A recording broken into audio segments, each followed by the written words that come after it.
All right. Hello. Welcome back, everybody. PayPal and Patreon are down below if you want to support me. Only do so if you actually can. So South Africa internally is starting to buckle under the pressure of a varying number of things. They've been over time losing business and revenue from stuff for a variety of factors. One that I used to speak on most frequently being their constant on and off critical water shortages, which leads to both actual physical problems with doing things, carrying out certain industries, and also the in-sinking reality that is a constant problem begins to drive business away. That obviously reduces economic activity, and thus reduces government revenue, constraining how much they can spend on what they need to spend it on.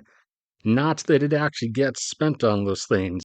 South Africa also has a particularly heavy corruption slash also extortion problem, where some of the money, some of the aforementioned government revenue, particularly usually that's supposed to usually the batches that's supposed to get spent on infrastructure, but some portion of it constantly, no matter who's in charge of what's diverted into oblivion, and oblivion meaning into people's personal bank accounts, into the politicians' own pockets, and it is enough to be at an extent of causing a actual noticeable effect, an effect that kind of gradually compounded over time as we've gotten up to this point, because the lack of funding in certain areas leads to some degradation, which then lessens activity, lessens business, and thus revenue in some particular areas, which then that constrained revenue restricts the initial amount of spending out of which a chunk is taken for someone's personal gain.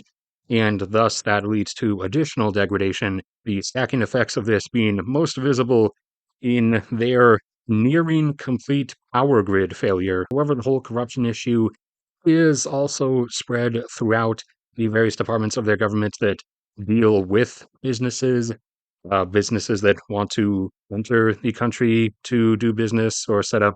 The degree to which politicians and department heads and the like are, asking for personal cuts of stuff in order for businesses and industries to be allowed to enter a place or be allowed to maintain their permit to do stuff in places is quite extensive, to the point that it's, again, is driving businesses and industries away and keeping them from wanting to enter. This has all been compounding along with the growing year by year, especially recently from the beginning of 2022 up until now, the early part of 2023, extremely bad, extremely critical mass blackouts, power grid failures, load shedding, to the point that at certain times, as much as half the country is without power.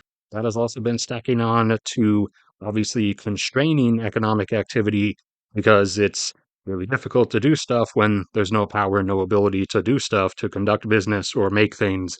And also, shooing away potential otherwise incoming business or economic activity because of the clear and visible message that the situation is not stable in the country. And the population was kind of already primed for an angry response, because part of the other effects of all of this is a extreme inavailability of work at a more favorable, stable unemployment rate. Instead, theirs has been hanging out around 30%, about a third of their otherwise could be working population. And now dropping the final brick basically on top of a Jenga tower as opposed to another Jenga block onto the tower, but basically just dropping a giant brick onto the thing, is the nearing totality of their grid failure, which has gotten to this point by a number of means. Their infrastructural setup for their power grid is not well designed. See, for most countries, for their coal fired power plants, which is what South Africa primarily uses, the rail lines will come right up beside the power plant, as you can see in satellite view of one in the US here. They'll come right up beside it, where there will be mechanisms to offload the coal. In South Africa, however, a lot of that is not the case. The rail stops will actually be far away from the power plants, and the coal will have to be loaded onto trucks at rail yards and trucked in huge truck convoys to the power plants. Kind of a dead giveaway of a setup between former politicians at some point, and they're likely buddies in the trucking industry to set up some kind of basically permanent government contracts for the trucking industry. And so having to do that adds extraneous costs to South Africa's coal-fired power generation, which is otherwise really cheap, or is at least cheap if you have it set up properly. So their expenses are already higher than they otherwise would be for the power industry. And on top of that, it is being horrifically mismanaged, or rather, it has been for quite some time. And it, like everything else, is constantly having decent bits of its money taken out and funneled into people's personal pockets. That produces a gradually compounding effect of first, at the very beginning, whoever's in charge of making the decision, installs their personal buddy to be in charge of the power industry. Their personal buddy, starts funneling some of the expenditure to, his and his buddy's bank accounts. Then, pretend to find out and fire your personal buddy, install another personal buddy in his place, and keep repeating the process. But, first you funnel away a little bit of money, and that leaves the power industry with, less money to work with. So they have to make some decisions, skip some repairs here, don't do some power line maintenance over there. And that starts to cause issues, it starts to cause failures, which inflict damage to the grid and also, leads to power outages, which leads to less revenue being earned by the power industry. So that then also restricts the amount of available money. And then the damage done drives up the expenses. So then there's now additionally less money to begin with and more money that needs to be spent. However, out of the now lessened amount of money, some is taken once again by those who are funneling it away for themselves. And so, thus, there's now even less money than there was originally that now has to be spent on more things, but it can't. So then you repeat that cycle, repeat it over and over, year after year after year.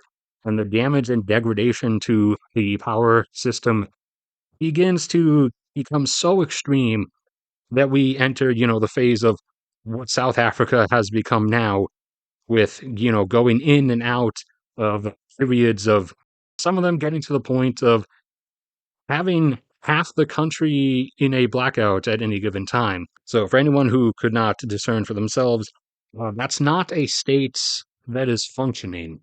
And so we are at this point now, nearing the risk of a potential total grid collapse, which would then kind of, result in the collapse of everything else.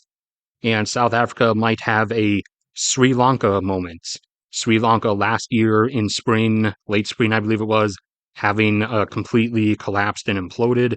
It's referring to a breakdown and temporary cessation of like state functions and services, communications, economic activity, everything.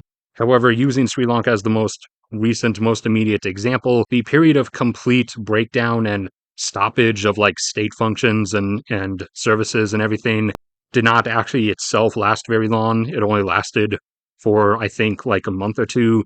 Granted, that was enough to, do extreme damage to them economically and as a society. And in terms of the like after effects, basically the perfect example to show for a still functioning state post internal collapse would be current Venezuela after having gone through a internal mass breakdown during the later 2010s.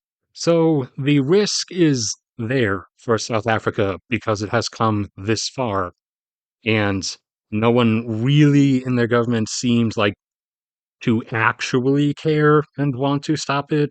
Now, in South Africa's case, if a complete grid failure and resulting internal breakdown happens, it would receive a lot more immediate outside help than many other countries would in many other cases, because South Africa is a bit too critical, being the supplier of mining up out of the ground about half of the world's chromium supply, which is needed to make steel, which is needed to make everything, about a third of the world's manganese supply, which is also needed to make steel and thus needed to make everything, and a overwhelming majority of the world's platinum group metals like platinum, palladium, rhodium, which are critically necessary for the functioning of modern cars, electronics, computers, phones, communication stuff, critical infrastructure items. So South Africa is at least in a unique position of,